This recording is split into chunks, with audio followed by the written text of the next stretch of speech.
I've never, ever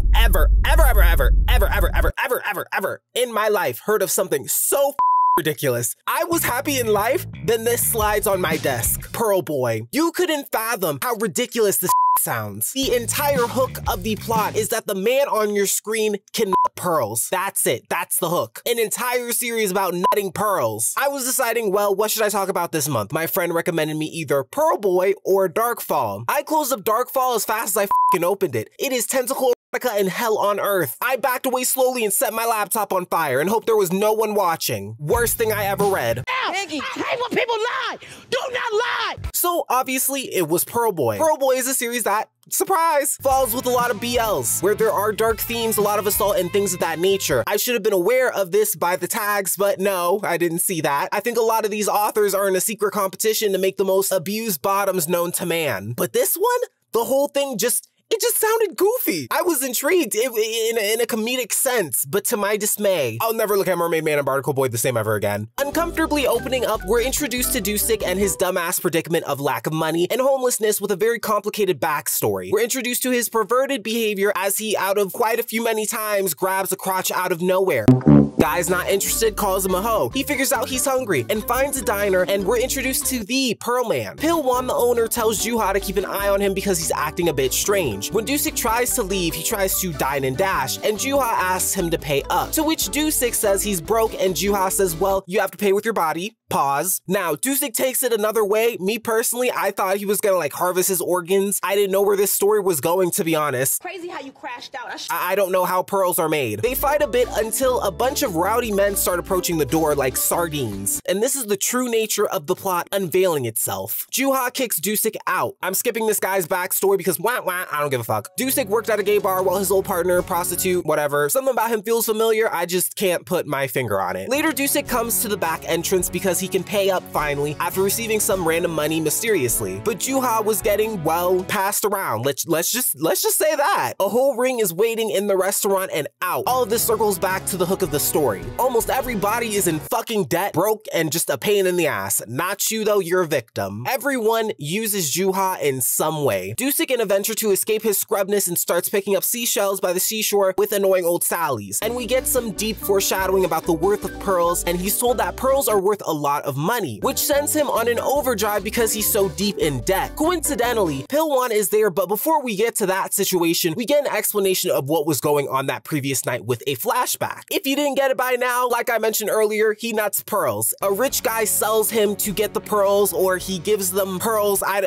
don't fucking know. All I know is that this isn't what Juha wants to do. It's made very clear when Pilwan dangles a roof over his head and that he has to pay him back. This also has a complicated and creepy backstory. Literally, Juha mom produces pearls as well, and Pilwan married her to bank off of both him and her, yet somehow keep a relationship between him and her. Feels weird? It gets weirder. Back to the current events though. Dusik gets stuck and swept by a wave and Juha saves him. Weirdly, because this just has to be a sexual panel. Juha takes Dusik back to his apartment and their interaction for the most part is playfully cold? And Dusik is told to take a shower and strips in front of him. This counts as harassment. I don't give a shit. I felt fucking harassed. Juha decides to go get him something to eat and take care of him, and one of those men from the restaurant attacks him and pins him to the wall and tries to, well, you don't need a detective. He's saved by a lady curious about her cat, and Juha returns so they can eat. Dusik thinks to sweet talk him to stay longer, but Juha tells him to get out if he's done eating. One thing about this series, after reading like 40-something chapters I picked up on, is that it has the same method of when you get an inch of some kind of personality or likability in like any of the main characters. It jumps to something instantly traumatic, whether the past or present. I genuinely think I've learned remotely nothing about any of these characters besides something traumatic every goddamn corner, just to be then whiplash with a random sex scene. I shit you not, chapter 24, the two of them are literally getting groceries, having a decent time for the first time in a while. Juha literally starts getting harassed by an old lady and getting called a pass around because he produces pearls and starts crying just for him to pass pass out near a beach after sitting in the rain, crying and getting a fever, him stopping Dusik from letting him rest to have a 2-chapter sex scene. It's a constant cycle throughout the series that I noticed after a while that made me really agitated and bored. I don't think there's a lot about the characters. They aren't characters really, they're just trauma dolls with sex lives. I know it's a type of BL, but BLO fire out of my ass. It had a silly hook, it could have gone somewhere else, but I'm gonna keep going. Back at the restaurant, Juha gives Pilwan pearls that he got from Self-Pleasure to try and get him off his back. Pilwan wants him to be done what he's told. He's not even 100% interested in the payoff from the pearls. He just wants to see him get taken advantage of. Some of the same guys come into the restaurant expecting Juha to quote-unquote take care of him. Peggy, I hate when people lie. Do not lie. Basically let him fondle blase blase. We go back to see Dusik seeing a flyer back at the restaurant hiring staff. And as things are getting gross, Dusik comes in to save the day and starts quote-unquote attacking them. Well, starts grabbing crotches again, but gets the guys away from Juha. See, Dusik is a character morally that's just so fucked. He's just so fucked. He'll do the same exact thing to someone, way 10 times worse, and brings in a bunch of customers announcing he would be working there. At the end of the day, Dusik asks Juha after to have drinks and tries to make conversation, but before Juha starts mellowing, he remembers how perverted Dusik was and ran away, but starts thinking about how big he was that time he got naked and aroused, I guess. Just to conveniently run in a dark alley for the same guys to attack him, and Dusik comes in to save the day. Before you think Dusik is a good guy, yippee-ki-yay, he's developing and protecting Juha. Let me tell you something. What happens way later on in the story, he literally sexually tortures his twin brother. Yeah, trust me, you got it. You so got it. Fucking nuts. So if I seem like I don't like that character at any point, well, this whole time, that's why. I can't unfucking see it. He beats up the guys and makes them pose for the camera. As Juha begs him to stop, we learn Dusik is a narcissistic bug. But Juha decides let's get drinks, even copying what Dusik said earlier. Juha gets wasted, but before that, we learn more of Dusik's thuggish backstory and that Juha is older than Dusik. Juha passes out from drinking and Dusik tries to get him up to pay, well, takes him back to his apartment and nearly takes advantage of him while he's drunk and passed out. Another reason I really just don't fucking like Dusik. But the only thing that prevented him was Juha murmuring, and that stops him. No morals, no nothing, just him possibly being awake. The following day, Juha is recounting what happens and is upset that Dusik isn't saying anything and it's making it awkward. I think the polar opposite, but maybe that says more about me. Dusik asks if those guys came back to the restaurant and if they do, fight back. That sure isn't gonna bite him in the ass later, haha. And Pilwan appears out of nowhere. I don't understand the tumultuous feelings of Pilwan when it comes to Juha. It's like, I'm using you, but I'm straight, but I also like you, or I don't know, maybe that was a mistranslation. Pilwan tells him to come back to the shop at dawn to do his tasks. But later on, after they close, Juha thinks he's being followed by the guys and Slash is actually Dusik. Juha treats him as Dusik fears the fear of losing his clean face. The days when I was the best for just my face. Not with that Pidgeotto haircut, but you ain't hear it from me though. As he's treating his wound, Dusik starts being dramatic and starts flipping shit. He shows a bit of character being kind of funny to where they coincidentally just land on each other and it's just like this sexual tension. But Juha sees this as an opportunity to get out of that ring and they proceed to have sex. Near personality, trauma, and sex for 2 chapters. Now this panel was funny as fuck. I don't know if it was a pose, but the pearls shooting out like fireworks, it kind of tickled me at 2 a.m. Dusik obviously asks about the pearls and Juha says that it's normal and pushes him away from talking about it. And when he's outside, I don't know why, but they just showed him looking at a pearl. I don't know why. Oh, never mind. Dusik tries to sell the pearl to learn how they cost a lot of money. I think beyond chapter 13, where I was reading, the translation started getting really like wonky, so things were getting harder for me to understand and furthermore made me agitated. I think some of the people were rotating and had a beef. I didn't get it. The seller asks if he knows about Pilwan as he frequently sells pearls at this establishment and is in awe by how much the pearls are worth and overhears a conversation from the same guys he beat up about the pearls. Finally realizes that Juha is being prostituted around for the pearls and flees the scene and runs into Juha, and Juha is confused where he was when he should have been working. But Dusik notices his haircut and compliments him. Look at that, a sweet moment. Surely this couldn't be rude. Trauma. Pilwan starts to threaten Juha because he dodged him that night, reminding him that he still owes him. But this is when we circle back to Pilwan's tumultuous thing for Juha. Juha wants to not do this anymore, but he has a 10 million won debt. Everybody in the fucking story has debt. But Dusik rushes in while there's a flashback with no reason as Juha's on the floor telling him not to worry. Oh, look at that! that? Another sex scene for 2 chapters. The same fucking formula. I'll say this, with the consensual sex scenes I've seen between these two, I can give you an 8, but I can never give you a 10. I don't know what references you use, but they did look pretty good. I can't be a dry hater. P. Dil-won is trying to find out as much as he can on Dusik, acting like he's worried about Juha or whatever he's telling himself. The dealer mentions Dusik coming in and selling pearls, and that sends Pil-won into a complete fucking overdrive. But why the fuck was Dusik his lock screen? I don't know. They end up fucking past chapter 44. Can someone tell me? That would piss me off, actually. We got a peek into Dusik's old friend, don't give a fuck. Pil-won start developing some kind of relationship. I don't know, but something about him feels, I don't know, just familiar. Like my brain has been craving for an answer and I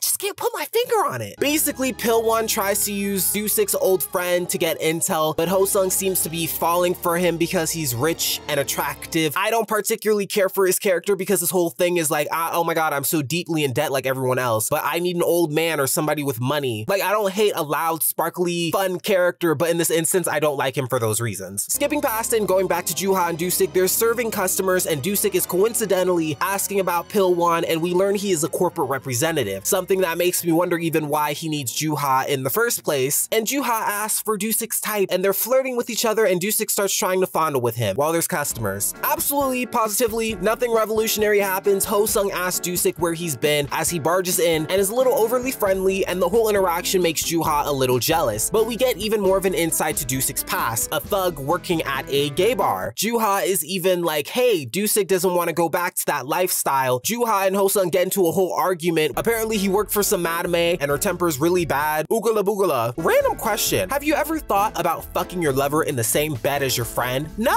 Me either. But this happens anyways. Same formula, again, just a different bitch involved. For yet again, 2 fucking chapters. I haven't been more shocked since I found out about the Tetracepticon.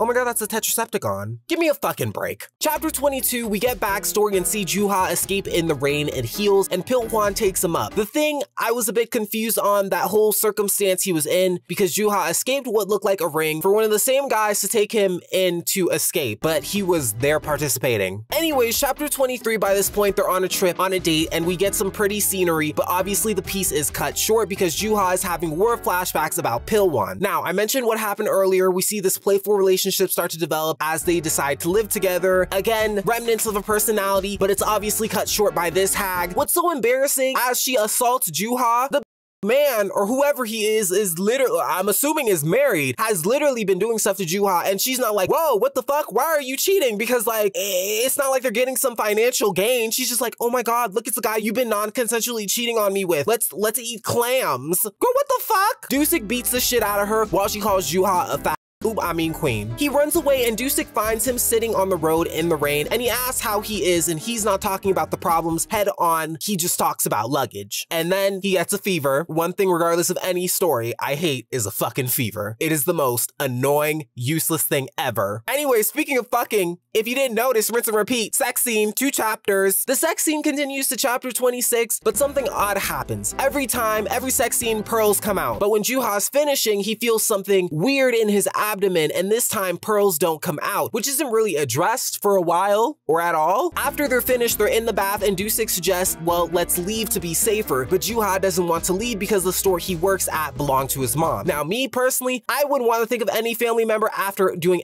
any of that, but we get backstory that she racked up a debt that he has to take care of, and it's this weird relationship that Pil-won possesses with him and her. But as he recounts this, he's only giving inklings of information to Dusik. But when his mom died, which wasn't explained, she was just dead on the floor for some fucking reason. Instead, we get another flashback to Pil-won and Juha doing it, and Pil-won offers to buy his mom's restaurant back only for a favor, which is, well, him being in some kind of prostitution enclave for pearls. Call it Pearl Harbor.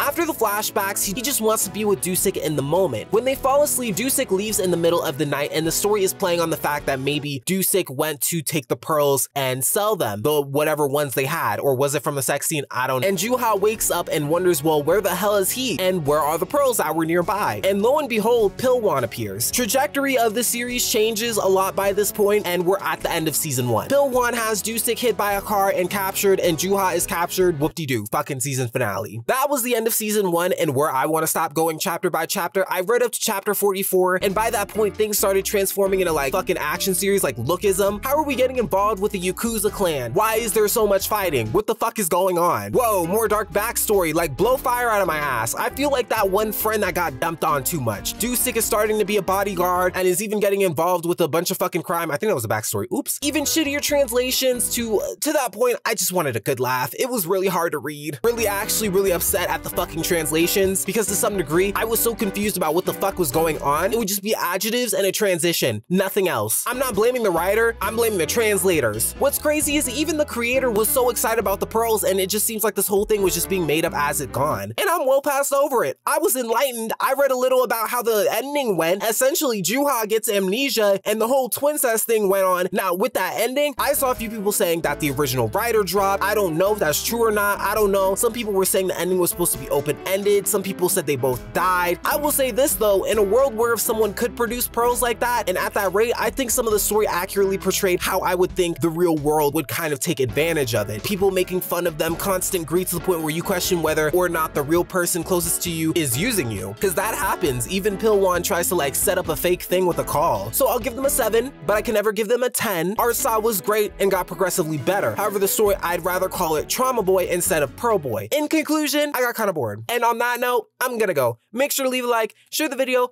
and subscribe. And I'm fucking sick and okay, bye.